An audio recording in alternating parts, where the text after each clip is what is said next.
Hey everyone, this time on Tim Talks Audio, we go over upward compression. Now, yes, that sounds confusing.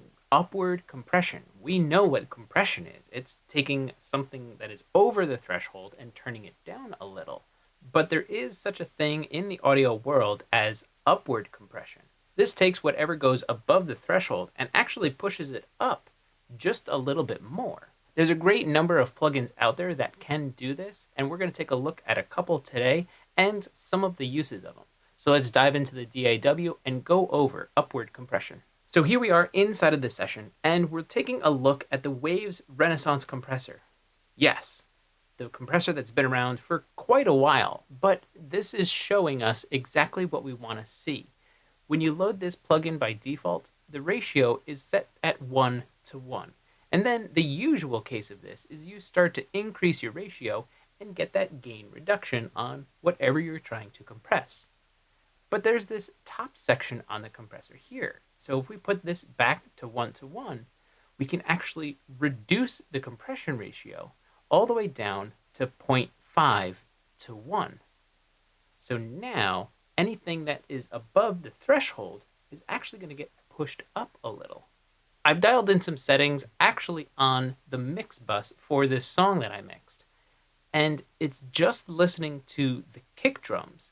When the transient of the kick drum comes in, it's actually going to trigger the compressor to bring the volume of the entire track up just a little bit. So before I show you the example of upward compression, let me show you where this mix is at right now. This is in bypass. There is some mix bus processing going on, but this is the mix session. So here we go. No upward compression. Another day, hey, I got two shorties sipping on some 40s. You see me blowing up, I know you can't ignore me. I'm headed to the top of motherfucking stories. I'll put you in the dirt, it's the end of the story. So there we go. That's where the mix is right now. But I want it when that kick comes in, and each time the kick hits, I get a nice little boost going on, just to kind of emphasize and add some weight to that kick drum. Because my release is really short. I just want it to push that kick drum up a little and add some extra weight. I'm going to take it out of bypass, and now take a listen.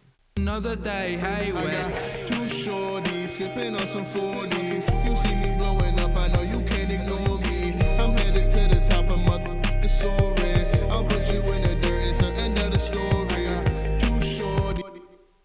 So there, we have the threshold dialed in, so it's getting a little bit of upward compression. It's just kind of lifting the track a little bit. And when the kick drums are hitting, it gets a nice little extra bump to add some extra weight to the track. But this is affecting the entire track itself. There are plugins out there that let you really dial this in. Today, to show that, we're going to be using the FabFilter Pro Q3.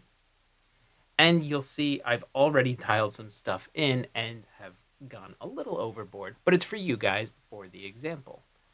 What I've done is I've found the kick drum itself. I dialed it in, found the frequency which it was, and instead of EQing it out, we're now doing some dynamic equalization. So it's listening for the kick drum and the fundamental of it, and whenever it hears it, it's actually adding a little lift to the weight of the kick drum. Again, here's the before, and then we'll do another pass with this engaged. Another day, hey, I got two shorties sipping on some 40s. You see me blowing up, I know you can't ignore me. I'm headed to the top of motherfucking stories. I'll put you in the dirt, it's the end of the story. Another day, hey, I got two shorties sipping on some 40s. You see me blowing up, I know you can't ignore me. I'm headed to the top of motherfucking stories. I'll put you in the dirt, it's the end of the story. So when the kick drum is hitting, we're getting a nice little bump here. I am pushing it a little bit further than you normally would, but we're now getting the emphasis and that weight of the kick drum that we're looking for in just the right parts. It's going to happen through the whole track, but when there's no kick drum, like at the start of the hook here, there's nothing really pushing anything up. There's not a lot of information going on. As soon as the drums come in and the kick drum starts hitting, we get that nice little added weight to our kick because of the dynamic EQ or upward compression honed in just on this frequency. FabFilter can also do this with its Pro MB plugin. So if you have that, try doing it there as well. You can hone in on a select area of frequencies and just give a little extra lift.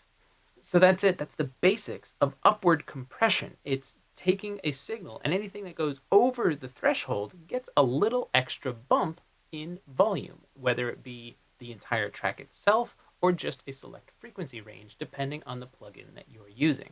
That's all for now. If you found anything informative, please like and share the video. For more, visit timflansbaum.com, and if you have a question, ask it in the comments, and I'll answer it in a future video. Thanks for watching.